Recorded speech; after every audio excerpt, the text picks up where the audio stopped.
Supreme court में जनहित याचिकाएं तो कई दाखिल होती हैं, लेकिन एक ऐसी जनहित याचिका आई है जो शायद इससे पहले दुनिया भर में कहीं नहीं आई होगी। वो है कुरान की 26 आयतों को रिमूव करने की याचिका। और हम बात कर रहे हैं, याचिकाकर्ता हमारे साथ हैं सैयद वसीम रिजवी। वसीम साहब, ये कौन सी 26 आयतें हैं जिसको आपने रिमूव करने की अर्जी लगाई है सुप्रीम कोर्ट में? देखिए, प्रॉफिट मोहम्मद के बाद पहले खलीफा अबू बकर, दूसरे खलीफा उमर और तीसरे खलीफा उस्मान द्वारा कुरान को कलेक्ट करके और उसको जारी किया गया एक किताबी शक्ल में। कुरान के अंदर कुछ आयतें ऐसी हैं जो आतंक को बढ़ावा देती हैं, वायलेंस टीचिंग हम कहें उसको एक तरह से, वो कुरान के अंदर इस तरह की बातें हैं और बहुत अच्छी बातें भी हैं जो इंसानियत के लिए हैं। तो अल्लाह के मैसेज दो तरह के नहीं हो सकते। तो ये तीन जो खलीफा थे, इन्होंने ताकत का इस्तेमाल करते हुए कुरान के अंदर अमेंडमेंट करके इस तरह की आयतों को डालकर कुरान शरीफ को दुनिया के लिए जारी किया और उसी का सहारा लेकर पूरी दुनिया में आगे बढ़े हैं ताकत के दम पर इस्लाम को फैलाने के लिए। कोई भी धर्म मोहब्बत से फैलाया जा सकता है, ताकत के दम पर नहीं फैलाया जा सकता। और इस वजह से आज इस्लाम को फैलाने के लिए जो कुरान के अंदर अमेंडमेंट किए गए थे, जो इस तरह के मैसेजेस डाले गए थे, जो वायलेंस को बढ़ा रहे थे, जो जुल्म व ज़्यादती कर रहे थे, आज उसका फ़ायदा आतंकवादी उठा रहे हैं। मदरसों के ज़रिए आम मुसलमानों के बच्चे उसको पढ़ रहे हैं और उनका जहन जो है वो कट्टरपंथ की तरफ बढ़ रहा है। तो ये बहुत नुकसानदेह, बहुत सी ऐसी बातें हैं जो हमने अपनी पीआईएल में लिखी हैं, लेकिन क्योंकि अभी हमने पीआईएल दाखिल की है, कोर्ट में पेंडिंग है, वो बातें हम खुलकर नहीं बता सकते। लेकिन हमें उम्मीद है कि ये चीज़ें, कोर्ट को इसमें इंटरफेरेंस करना चाहिए।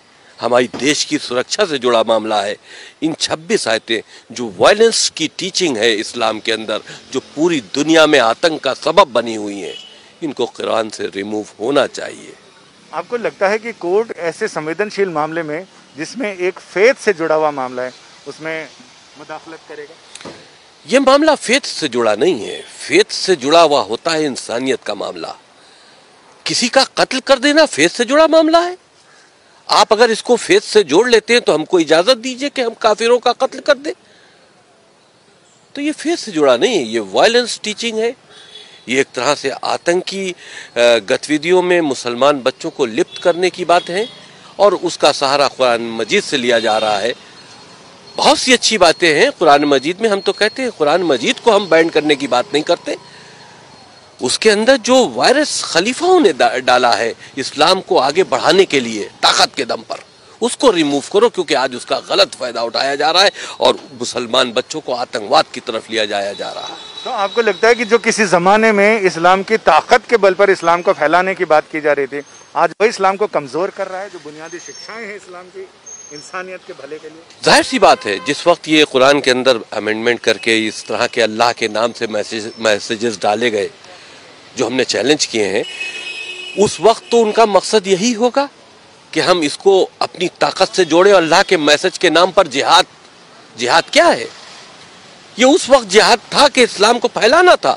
आज वो जिहाद का गलत इस्तेमाल हो रहा है, आतंकवादी जिहाद का इस्तेमाल कर रहे हैं। तो उस वक्त तो इस्लाम का दायरा बढ़ाने के लिए ये काम किया गया था, लेकिन आज इस्लाम उसी से बदनाम हो रहा है। हमारे साथ सुधाकर द्विवेदी जी हैं, जिन्होंने ये सारी पिटीशन ड्राफ्ट भी की है और इसके बारे में इनके तकनीकी पहलुओं पे बात करते हैं कि इसमें आपने इसको संवैधानिक की जो मूल भावना है, जिसमें देश के खिलाफ हमला या देश पर हमला, देश की संप्रभुता, एकता और अखंडता पर, उसके साथ आपने देखिए, जो हमारा संविधान है वो प्रत्येक नागरिक को जो है प्रोटेक्शन देता है। तो उसी प्रोटेक्शन में जो है कोई भी ऐसी टीचिंग नहीं हो सकती जिससे कि आतंकवाद की पढ़ाई हो, जिससे कि आतंकवाद को एजुकेट किया जाए। तो ऐसे किसी भी धर्म में, ऐसा नहीं कि केवल मुस्लिम धर्म में, किसी भी धर्म में इस तरीके की कोई भी टीचिंग हो तो उसको चैलेंज किया जा सकता है। और हमारा संविधान इस चीज़ का अधिकार देता है कि अगर देश के खिलाफ कोई प्रॉक्सी वॉर के लिए कोई टीचिंग हो रही हो चाहे वो स्कूल एजुकेशन हो या किसी भी तरीके की एजुकेशन में हो, तो उसको रिमूव करने का हमारा राइट है।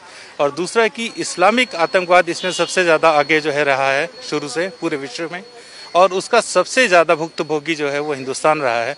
इसलिए हम लोग इसको इंडिया की सुप्रीम कोर्ट के अंदर इसको हम लोग चैलेंज कर रहे हैं, क्योंकि इससे रिलीफ जो है वो सुप्रीम कोर्ट दे सकती है और कोई रिलीजियस वो नहीं दे सकते।